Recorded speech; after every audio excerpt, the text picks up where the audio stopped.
Bienvenue à ce Deep Dive. Aujourd'hui, on se penche sur un guide expert pour ouvrir un restaurant à Marrakech. Le contexte est, on peut le dire, porteur. Tourisme en hausse, la Cannes 2025, la Coupe du Monde 2030 qui arrive. Oui, et Marrakech est vraiment au cœur de cette effervescence. C'est un marché dynamique, mais attention, hyper concurrentiel aussi. Exactement. Donc, notre mission, c'est de décortiquer ce guide. Aspect juridique, financier, opérationnel. Pour comprendre comment s'y retrouver, quoi. Alors, par où on commence?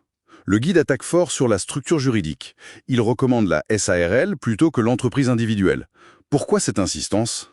C'est fondamental, c'est vraiment la base pour se protéger. La SAUL, en fait, ça sépare bien les biens de l'entreprise et les biens personnels de l'entrepreneur. La responsabilité est limitée à ce qu'on a mis dans la boîte. Si ça tourne mal, et bon, en restauration ça peut arriver, le patrimoine perso est protégé. C'est une sécurité indispensable. Ah oui. Alors que l'entreprise individuelle, elle engage tout, absolument tout, le patrimoine personnel. C'est un risque majeur. D'accord, donc cette fameuse responsabilité limitée, ce n'est pas juste un terme technique, c'est une vraie protection concrète. Ok. Une fois qu'on a choisi la structure, viennent les démarches. Le DID parle du CRI, le Centre Régional d'Investissement. Ça a l'air rapide, 2 à 6 jours pour créer la société. Presque trop beau, non? Attention, oui, c'est là un point souvent mal compris.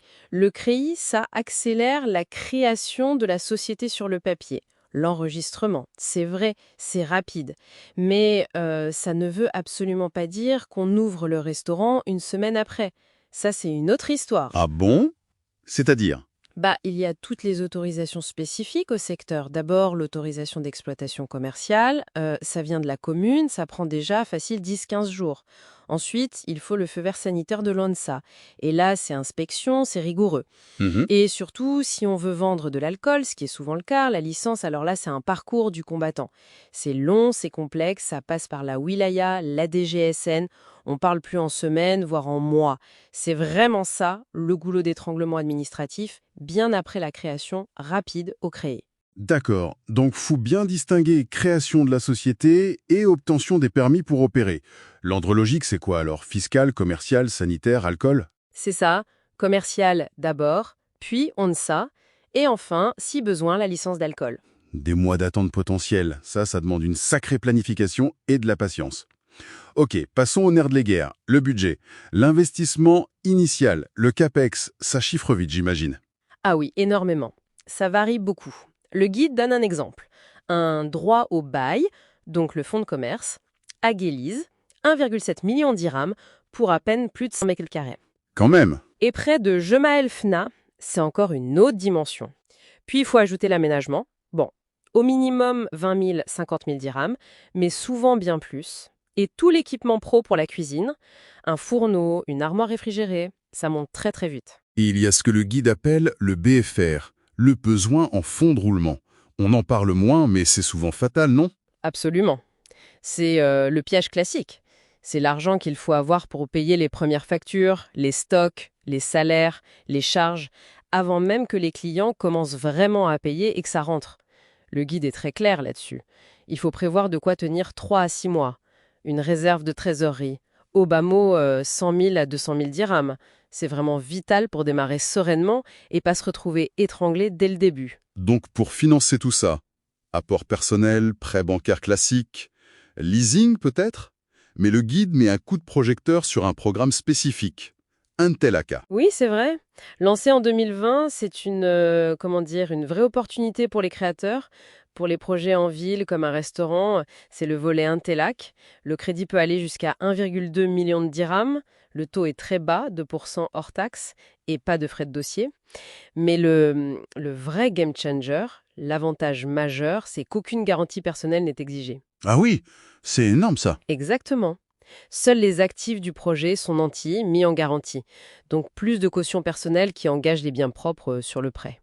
Donc si on récapitule la stratégie idéale, on prend la SARL pour protéger son patrimoine perso Oui, et on vise Intelaka pour le financement pour éviter la caution personnelle sur le crédit. c'est exactement ça. C'est la double sécurité. Le bouclier juridique de la SARL et le bouclier financier d'Intelaka.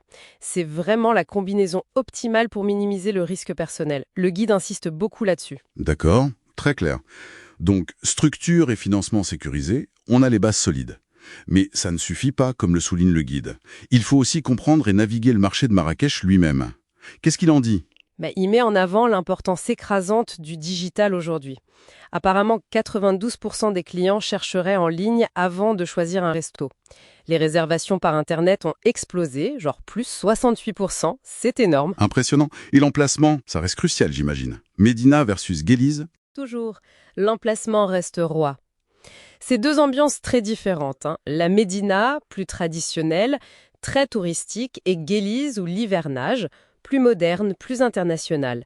Le choix dépend vraiment du concept. Et justement, dans ce marché qui est déjà bien rempli, comment on fait pour sortir du lot, pour se différencier? C'est la clé.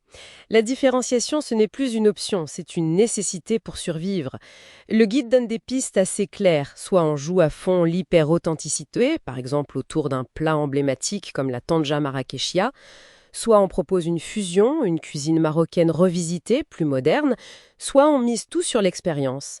Des cours de cuisine, un cadre absolument exceptionnel, quelque chose d'immersif, il faut une vraie signature, quelque chose de fort. Ok, alors si on devait résumer les points essentiels de ce deep dive, pour se lancer à Marrakech, 1. Sécuriser avec la Sarel et si possible le financement Intelaka. C'est ça. 2. Anticiper les délais administratifs longs pour les permis d'exploitation qui n'ont rien à voir avec la création rapide au CRI. Très important, oui. 3. Prévoir un budget solide, surtout pour le fonds de roulement, le BFR. Ne pas le sous-estimer. Essentiel. Et enfin, 4. Trouver son concept unique, se différencier et maîtriser sa présence en ligne. C'est un peu ça le package complet. Alors, qu'est-ce que tout cela signifie au final, au-delà des étapes? Au-delà de ces aspects pratiques du lancement, une question intéressante émerge en lisant tout ça. Avec cette concurrence qui est déjà féroce et l'arrivée d'événements majeurs comme la Coupe du Monde 2030, on peut se demander comment ces facteurs vont influencer non seulement la demande globale, mais surtout les types de concepts de restauration qui vont vraiment marcher, qui vont prospérer à Marrakech dans les années à venir. Ça ouvre une réflexion sur l'évolution future du marché qui va peut-être au-delà du simple business plan initial.